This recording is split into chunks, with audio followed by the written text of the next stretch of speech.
Assalamualaikum warahmatullahi wabarakatuh.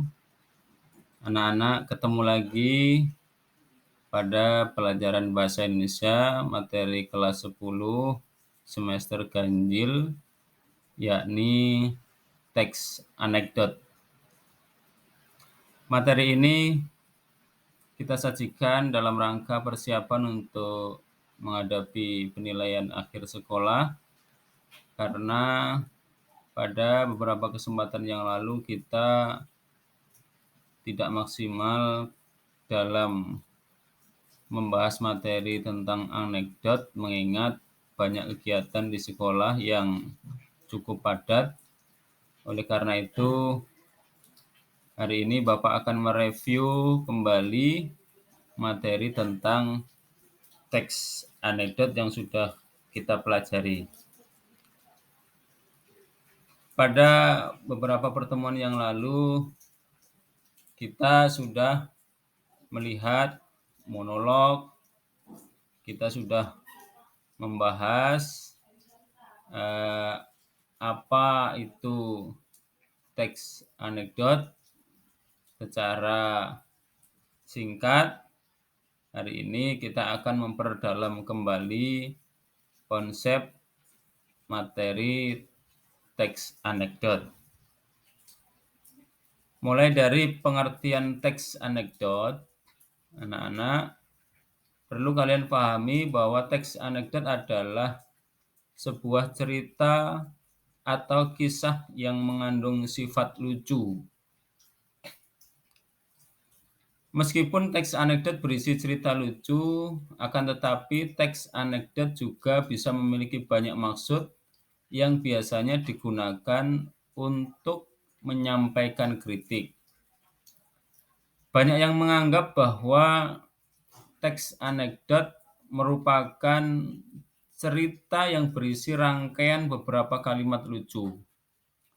Namun, kriteria teks anekdot bukan hanya lucu saja, tetapi bisa menyampaikan maksud penulis. Dan tidak semua cerita lucu atau humor merupakan anekdot. Jadi perlu dihati-hati bahwa anekdot ini bukan hanya sekedar cerita lucu, namun cerita lucu anekdot ini memiliki maksud yang ingin disampaikan oleh penulis, baik itu berupa kritikan atau saran, dorongan, motivasi, dan sebagainya. Berdasarkan pengertian dalam KBBI atau Kamus Besar Bahasa Indonesia, teks anekdot adalah cerita singkat yang menarik karena lucu dan mengesankan. Biasanya mengenai orang penting atau terkenal dan berdasarkan kejadian yang sebenarnya. Jadi, pada dasarnya anekdot adalah cerita lucu yang didasari oleh kejadian nyata. Kenapa kejadian nyata? Karena biasanya teks anekdot ini disajikan untuk mengkritik atau memberikan dorongan terhadap kejadian-kejadian yang benar-benar terjadi di sekitar kita. Oke, kemudian yang harus kita pahami adalah ciri-ciri teks anekdot. Ciri teks anekdot yang pertama tentu bersifat lucu, karena cerita ini atau orang yang mendengar dan melihat atau membaca cerita ini pasti tertawa. Oleh karena itu cerita ini sifatnya lucu. Kemudian bersifat menggelitik,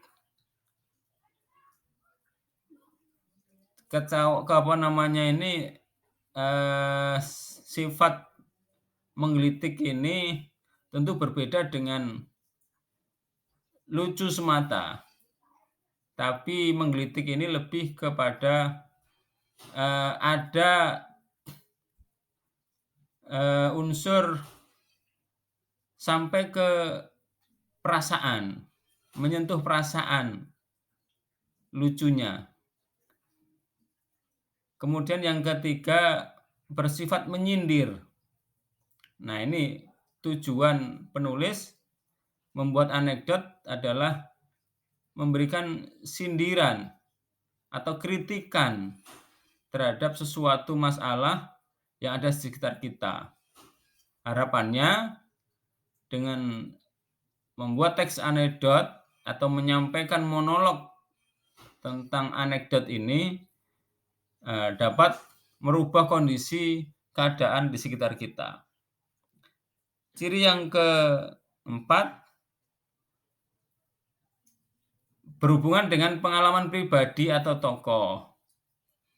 Nah, jadi anekdot ini biasanya diceritakan karena kita pernah mengalami atau teman-teman kita pernah mengalami atau beberapa tokoh barangkali melakukan sesuatu yang itu mungkin dirasa kurang benar, kemudian kita berikan kritikan melalui humor atau candaan yang disebut dengan anekdot ini. Yang kelima adalah memiliki tujuan tertentu.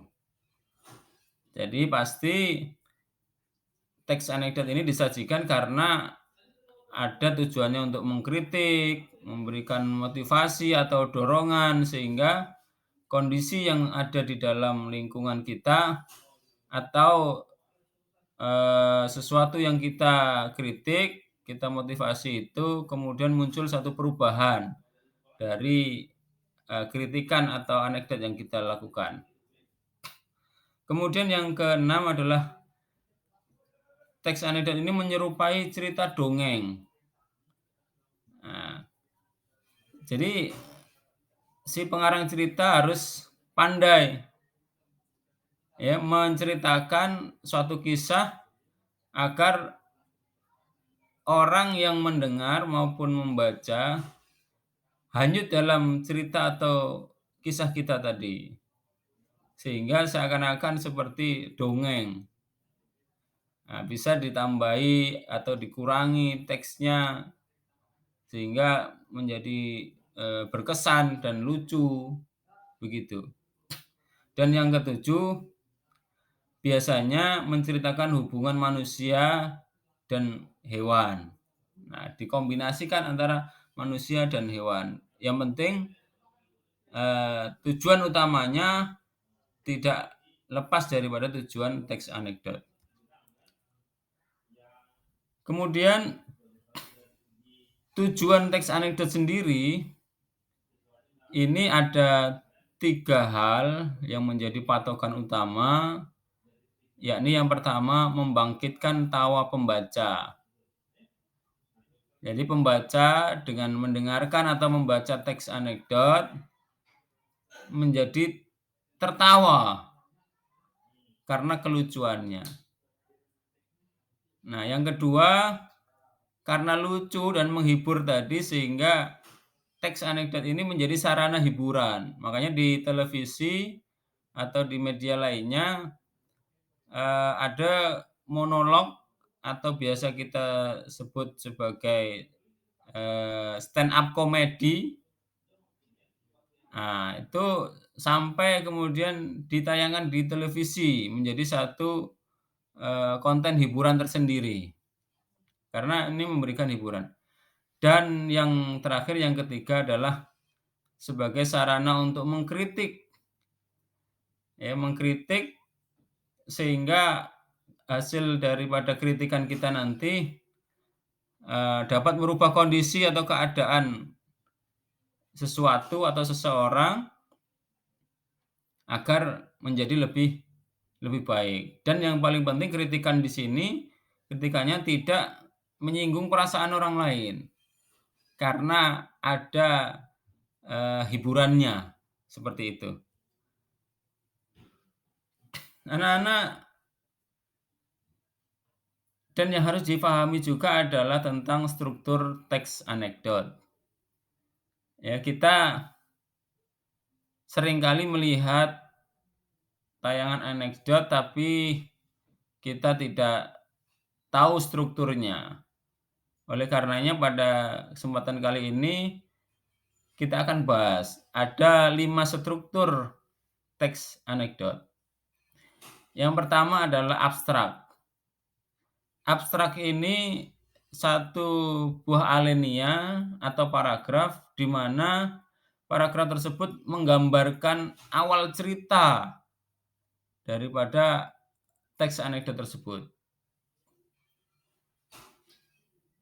Jadi ada paragraf pertama ini abstrak namanya. Jadi penggambaran cerita. Kemudian di paragraf berikutnya mungkin ada orientasi. Ya, kenapa saya katakan mungkin, karena setiap struktur ini belum tentu ke dalam satu paragraf.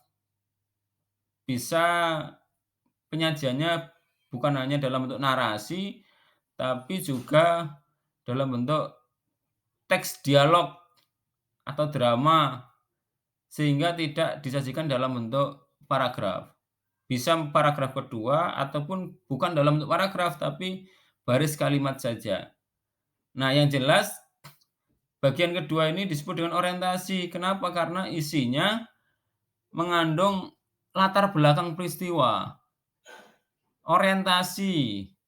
Nah, ketika kita awal sekolah, pasti kita mendengar kata masa orientasi. Nah, disinilah kita akan dikenalkan dengan latar belakang peristiwa. Jadi orientasi, pengenalan terhadap latar belakang peristiwa. Bisa itu tempat, waktu, atau tokoh-tokoh. Nah, ini masuk dalam orientasi. Dan yang ketiga, krisis.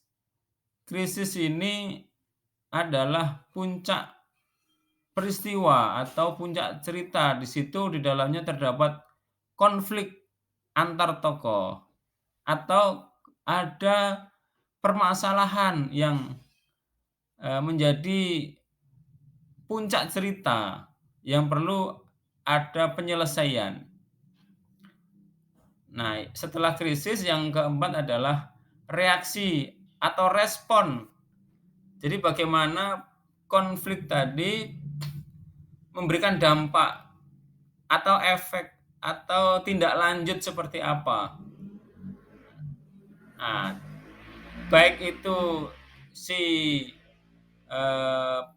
pendengar atau orang yang merasa termotivasi atau orang merasa terkritik dengan teks anekdot tersebut, atau siapa saja yang mendengar maupun yang melihat daripada teks tersebut atau isi di dalam teks tersebut. Jadi ada alur berupa reaksi setelah konflik.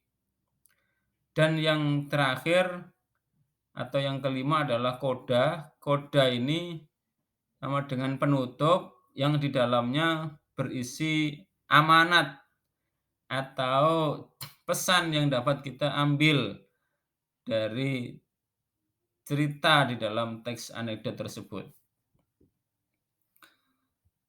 Kita lanjutkan masuk pada kaidah kebahasaan. Dalam teks anekdot, yang pertama kaidah kebahasaannya adalah menggunakan kata keterangan masa lampau. Cerita ini biasanya sudah lalu, sudah lewat. Terjadi beberapa saat yang lalu atau beberapa tahun yang lalu dan diceritakan kembali.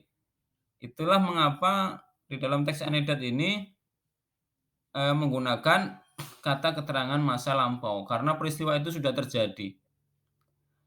Yang kedua, menggunakan kata kerja.